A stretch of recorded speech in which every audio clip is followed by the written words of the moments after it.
My name is Barbara Quinn, and I was born in Portland, Oregon on a cold, rainy November evening. The rhythm of raindrops against the roof of our white-painted house on Maple Drive was the first sound I ever heard, my mother used to say. For most of my life, that house was my world, large enough to echo with laughter, yet small enough to make me believe love could fill every room. I grew up believing that our family was perfect, that money and comfort meant stability, and that my parents, Elaine and Richard Quinn, would always protect me. I was wrong about all of it. On the morning of my 28th birthday, the house looked almost magical. The kitchen smelled like vanilla and roasted coffee. Silver balloons floated near the ceiling, and every vase in the living room overflowed with pale pink roses, my mother's favorite, not mine. She had organized the entire event, as she always did, more for appearances than affection. Guests arrived in expensive coats and fake smiles, people from our family company, Quinn Imports, a business my grandfather had built from the ground up decades ago. I greeted them all politely, though my heart wasn't in it. Birthdays had started to feel like formal performances, not celebrations. I remember standing near the large window, watching the drizzle blur the garden outside, when my father approached me.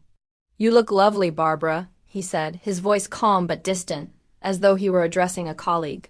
He handed me a glass of champagne and added, "Your mother and I are proud of how far the company has come." There was something rehearsed about his tone, and I sensed that this day was leading to something more than a birthday toast. My sister Clara, 2 years younger and always dressed like she was stepping out of a fashion magazine, hovered beside him with an eager smile. She looked too excited for an ordinary party. As the clock struck noon, the chatter in the room softened. My father cleared his throat, his hand resting on Clara's shoulder. "Everyone," he began, "thank you for joining us on Barbara's special day. There's something important we'd like to announce." My stomach tightened. I looked at my mother, who was watching me with that flawless, practiced smile, the one that never reached her eyes. "After careful thought," my father continued, "your mother and I have decided that from today, Clara will take full control of Quinn Imports." The glass in my hand slipped. It hit the wooden floor and shattered, the champagne spilling like gold across the rug. For a moment, I couldn't move. The room spun around me, voices blurring into whispers. I managed to ask, "What do you mean?" My voice came out quiet, unsteady. "You've had your chance, Barbara," my mother said, her tone sharp as ice. "But you lack the discipline, the commitment that this company needs. It's time to let someone else lead." She placed a manicured hand on Clara's arm, smiling at her as though she were the rightful heir. My father nodded in agreement. "We've all seen how well Clara handles clients, especially in New York. She's proven herself capable. It's time we move the company forward under her direction." I stared at them both, my heart pounding so loudly I could barely hear anything else. The guests avoided my gaze. I could feel their discomfort, their pity, their silent amusement. They had always favored my parents, believed every rumor they spread, that I was too emotional, too independent, too difficult to manage. Something inside me snapped. All the years of obedience, of pretending to be the quiet daughter, dissolved in that instant. I took a step forward, trembling but resolute. "You think you can take this away from me?" I said, my voice rising with every word. "Do you even know what you're talking about?" My mother's eyes narrowed. "Watch your tone," she hissed. "We are still your parents." "No," I replied, shaking my head. "You're strangers who only care about money and appearances. You've forgotten the truth." I reached into my bag and pulled out a folded document I had carried for months, almost as a secret weapon. "Grandfather didn't trust either of you. Before he died, he changed his will. Everything, the company, this house, all of it, he left in my name." The room fell silent. My father's face drained of color. My mother froze, her lips parting but no sound escaping. Clara took a step back, confusion replacing her smugness. "What nonsense is this?" My father finally said, his voice shaking with anger. "Your grandfather would never—" "He did," I interrupted. "And he made sure it was legally binding. You can check with the firm in downtown Portland. They have the original copy. You thought you were playing me, but grandfather played you long before you had the chance." My words hung in the air like smoke. No one spoke. Even the guests seemed afraid to breathe. I looked around the room, at the chandeliers, the marble floors, the paintings my grandfather had loved, and realized that this wasn't my home anymore. It was a battlefield, and I had just won the war. "I think it's time for you to leave," I said calmly. "This house isn't yours." "It never was." My mother took a step forward, her voice trembling now. "Barbara, you can't mean that." "We're family." I stared at her, my heart pounding but my expression steady. "Family doesn't betray you for power. You made your choice the moment you announced that Clara would replace me." I turned to my sister, whose eyes were now glassy with tears. "And you let them? So, congratulations, Clara. You just lost everything you thought you were inheriting." The silence that followed was absolute. My father opened his mouth, but no words came out. My mother lowered her head, defeated. I walked past them toward the staircase, each step echoing through the room like a declaration. Behind me, the guests began to murmur again, their polite facades cracking under the weight of scandal. When I reached my bedroom, I closed the door and sank into the armchair near the window. Outside, the rain had returned, gentle but relentless, washing the city in gray. My hands were trembling, not from fear, but from the sheer force of what I had just done. I had cut the cord that bound me to them, and though it hurt, it also felt like freedom. That night, the house was eerily quiet. My parents packed their things in silence and left before dawn. I didn't watch them go. I didn't need to. I already knew that this was the moment my life truly began, the moment I stopped being the obedient daughter and became the woman my grandfather had always believed I could be. The birthday that should have been a celebration had turned into a reckoning. And though I had lost my family, I had reclaimed myself and everything they had tried to steal. That night, after the chaos of my birthday had faded into silence, I found myself alone in the study, the one room in the house that had always belonged to Grandfather Henry Quinn. The air smelled faintly of tobacco and old leather, and the shelves stood heavy with the weight of his past. Every inch of the room seemed to whisper his presence: the antique globe, the brass lamp, the oak desk where I had once sat as a child, swinging my legs while he taught me the difference between pounds and dollars, between Europe and America. He used to tell me that money wasn't power, knowledge was. But I hadn't fully understood him until that night. The house was still, but I could feel the storm inside me echoing through its walls. My parents' words replayed in my mind again and again: "You don't deserve to be given anything." They had built their entire lives on the illusion of control, but tonight I had shattered it. Still, beneath the triumph, there was a hollow ache. I wasn't celebrating victory. I was staring into the ruins of something I'd loved once: family. I poured myself a glass of wine and sat behind Grandfather's desk.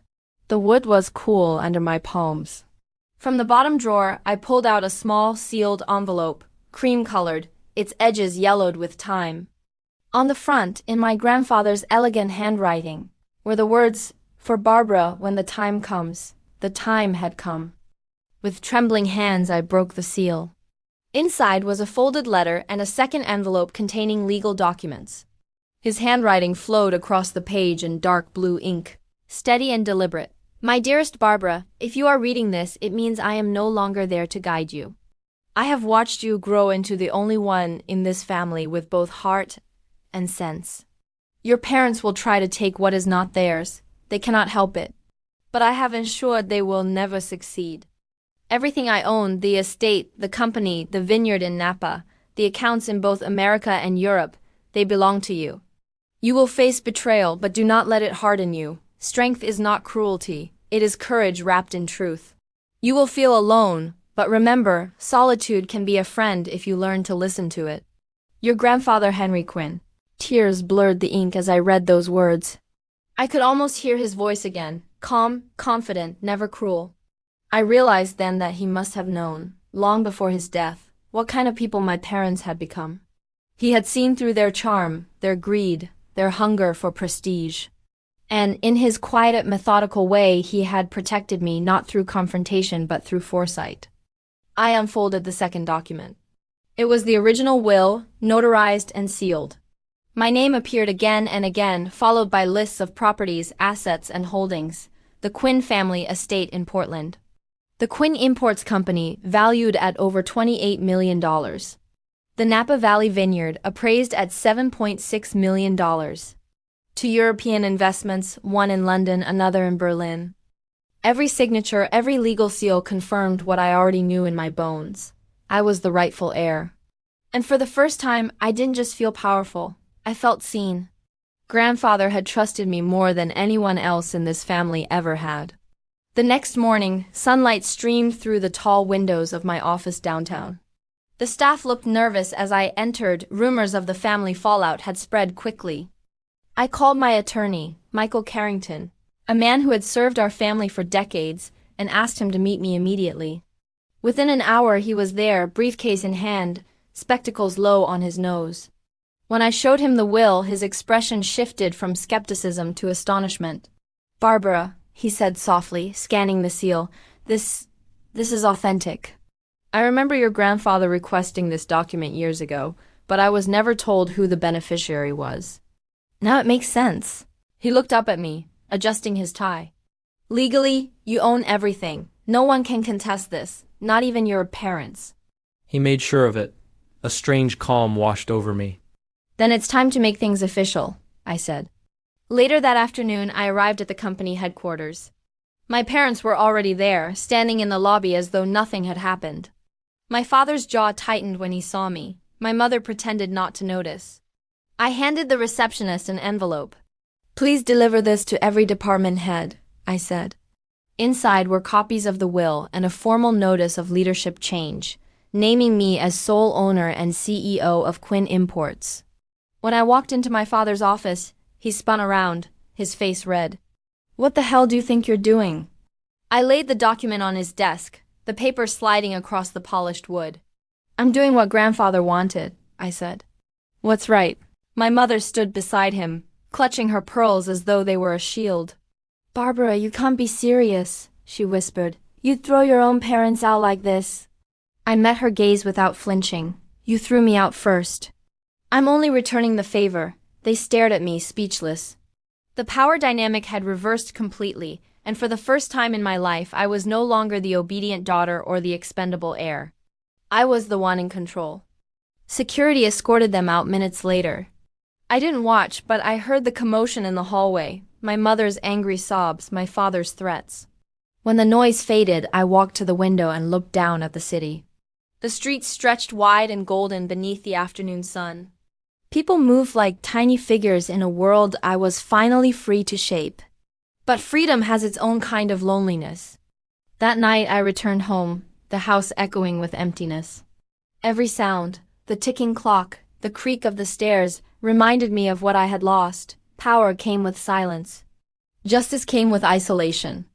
I poured another glass of wine and stood at the window, watching the lights of Portland flicker in the distance. I wondered if grandfather had ever felt this way, torn between love and loyalty, between right and ruin. Later, I opened the drawer of his desk again and found something I hadn't noticed before, a small brass key wrapped in parchment. The note attached read simply, "For the safe beneath the vineyard house." My heart raced. I hadn't been to the vineyard in years, not since grandfather's funeral. What could he have left there for me? More secrets? More truths he couldn't trust anyone else with? For the first time since the chaos began, I felt something other than anger or grief. I felt purpose. Whatever lay beneath that vineyard house in Napa Valley, I knew it held the next chapter of my story, and maybe the final piece of grandfather's plan. I folded the note carefully and slipped the key into my pocket. Tomorrow, I would leave Portland behind for a while. Tonight, I would rest in the house that was mine, and yet, somehow no longer home. Leaving Portland was not as difficult as I thought it would be. Once the house emptied of my parents' voices and the scent of betrayal, it became nothing but a shell. I packed what little I cared about, grandfather's fountain pen, a few photographs, the letter he had written me, and left before dawn. The roads were wet from rain, and the gray sky seemed to mirror my heart. I didn't look back. I drove until the city disappeared in the rearview mirror, until Oregon gave way to open highways and the unknown. After 3 days of travel, I reached Charleston, South Carolina. I had chosen it from memory, a place grandfather once took me when I was 12. He said Charleston was a city that carried history in its bones and hope in its air. He was right. The cobblestone streets, the moss-draped oaks, the distant sound of the ocean, it all felt alive, timeless. I bought a small sea-facing house on Bayview Road. It had white shutters, soft blue doors, and an ancient oak in the front yard whose roots broke through the soil like the veins of the earth. It cost $1.3 million, but I didn't care about the price. After everything I'd endured, I wanted peace, not profit. For weeks I lived quietly. Mornings began with the cry of seagulls and the scent of salt carried by the wind. I would sit on the porch with my coffee, barefoot, watching the horizon turn gold. During the day, I worked from my study, reviewing documents, sending orders, and managing the company through long-distance calls. Quinn Imports was now fully under my control. My name on every document, every check, every letterhead. Within months, I began expanding. I opened a new division in London, handling European exports, and another in Berlin, focusing on manufacturing partnerships. Money poured in, not thousands, but millions. Some payments arrived in pounds, others in dollars, but to me, they all carried the same weight, proof that I had won. My name began appearing in business journals across America and Europe. Barbara Quinn, the young executive who turned her inheritance into an empire. People admired me, envied me, even feared me a little. And yet, late at night, when the tide whispered against the shore and the house settled into silence, I felt the hollowness of it all. Power was intoxicating, but it was also lonely. The letters began arriving in the second month. The first was from my mother. Her handwriting was shaky, almost desperate. "Barbara, we've lost everything. The house, the cars, even your father's shares. Please help us. We were wrong. Maybe we didn't treat you fairly, but we're still your parents. Don't let us live like this." I read it twice, folded it neatly, and placed it in the drawer. I didn't respond. 2 weeks later came another, this time from Clara. "I can't believe what you've done. You've ruined our lives. Mother cries every night. Father won't leave his room. Are you proud of this? Are you happy seeing us beg? You've become just like them, cold, selfish, ruthless." That one hurt more. I had always tried to protect Clara, even when she sided with them. But I didn't reply to her either. I told myself I was protecting my peace, that responding would only reopen wounds that were best left to scar. Yet some nights, when the ocean breeze carried the sound of gulls over the roof, I imagined her words echoing through the house. "You've become just like them." I worked harder to drown the silence. Days blurred into weeks filled with meetings and transactions. I hired Eleanor West, a sharp financial strategist from Boston, to oversee the European divisions. She became both my advisor and my closest companion. Together we traveled often, to London, to Berlin, to Paris for negotiations. In every city, people greeted me with respect, sometimes awe. I was Barbara Quinn, the woman who had turned a family feud into an empire. Still, behind the applause and success, there was a kind of emptiness I couldn't escape. Every deal I made, every dollar I earned felt like another brick in a wall between who I had been and who I had become. I had everything I thought I wanted: power, independence, wealth, and yet, my nights were sleepless, my heart restless. One evening in Berlin, after signing a partnership deal worth $12.5 million, Eleanor and I went out for dinner. The restaurant overlooked the Spree River, and the city lights shimmered like falling stars. She raised her glass and said, "To success." I smiled, but my voice was soft. "To survival," I corrected. She studied me for a moment. "You don't look happy, Barbara." I looked out at the river. "Happiness isn't something I think about anymore. I wanted justice. I got it. Maybe that's enough." But even as I said it, I knew it wasn't. Justice had come at a cost. The cost of family, of love, of peace. When I returned to Charleston, I found another letter waiting for me. This one wasn't from my parents or Clara. It was from Michael Carrington, my attorney. "Barbara, I thought you should know that your parents have filed for bankruptcy. The Portland estate has been seized. They're living in a rented flat downtown. They're not doing well." I read it slowly, then set it down. The words didn't surprise me. They only confirmed what I had already sensed. The powerful Richard and Elaine Quinn were gone, reduced to strangers begging for mercy. That night I walked down to the beach barefoot. The sand was cold, the waves soft against my feet. The moon was full, its reflection trembling on the water like silver tears. I closed my eyes and whispered to the wind, "Is this what you wanted from me, grandfather?" The ocean didn't answer. Only the sound of waves replied, a rhythm that spoke of time, of endings and beginnings. In that silence, I realized something. I had been fighting all my life, for respect, for independence, for justice, but I had never learned how to forgive. Power had freed me from my parents, but it had also trapped me in a cage of my own making.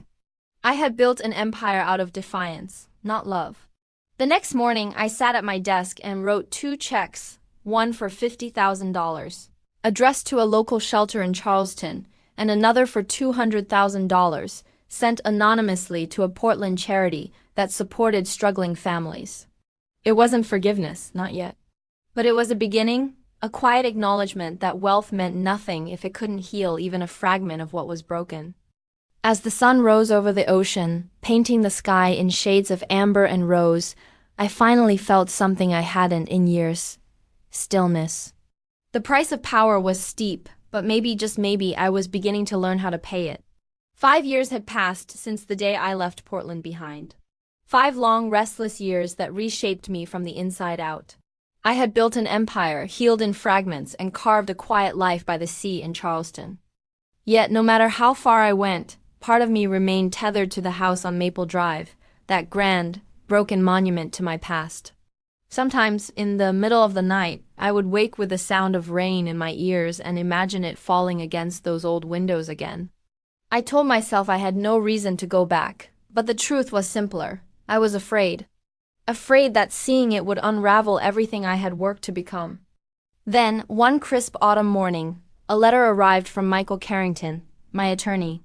It was short and direct, written in his usual careful script. "Barbara, the city council has contacted me. The old Quinn house has been marked for demolition due to neglect. If you intend to keep it, you'll need to act soon." I stared at the letter for a long time. The thought of that house, the place where I had shouted, cried, and taken back my life, being erased, felt like a strange kind of loss. It wasn't love that drew me back to it, it was closure. And so that same week I boarded a flight to Portland, Oregon, for the first time in half a decade. When the taxi turned onto Maple Drive, my breath caught. The house stood like a ghost from another time, the white paint faded, the garden overgrown with ivy that had climbed over the porch railings and window frames. The gates sagged, the driveway cracked with weeds pushing through. It looked smaller than I remembered, as if it had grown tired of holding its secrets. The air smelled of rain and cedar, and the gray sky above seemed to weep for what once had been. I stepped out of the car and stood there for a long moment, the wind brushing through my hair. My heels crunched against gravel as I made my way to the front door. The old brass key still fit perfectly. When I turned it, the lock clicked open with a sigh, and the door creaked like it was welcoming me home, or warning me not to enter. Inside, dust floated in thin rays of light. The air was heavy with the scent of time, of wood, paper, and faded perfume. I walked slowly through the hall, my footsteps echoing off the bare floors. The walls that had once held family portraits were now marked by pale rectangles where frames had hung. In the living room, the grand piano stood under a gray sheet, and a single chair was overturned beside it, as if someone had left in a hurry years ago. I found myself in front of the fireplace. On the mantel, among the dust and cobwebs, sat a single photo in a cracked silver frame. It was of me, Clara, and our parents, all of us standing in front of this very house. My father's arm was around my shoulder, my mother's smile bright, and Clara held a daisy in her hand.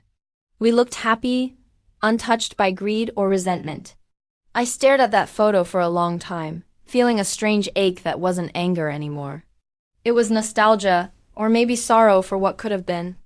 I whispered softly, "You taught me greed, Mother. You taught me pride, Father. But Grandfather taught me strength, and I had to learn forgiveness on my own." The words filled the silence and settled like dust in the air. I didn't cry. I had shed enough tears in this house to last a lifetime. But I felt something shift inside me, a quiet loosening, as if I was finally letting go of the anger that had bound me for so long. I spent the rest of the day walking through each room. In my old bedroom, the wallpaper had peeled and the once bright curtains were faded to a dull cream. But the view from the window was still the same. The stretch of maple trees lining the street, their leaves glowing gold in the afternoon sun.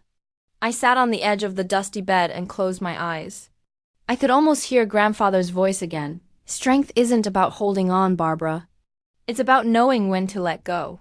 That evening, I met with Michael in his downtown office.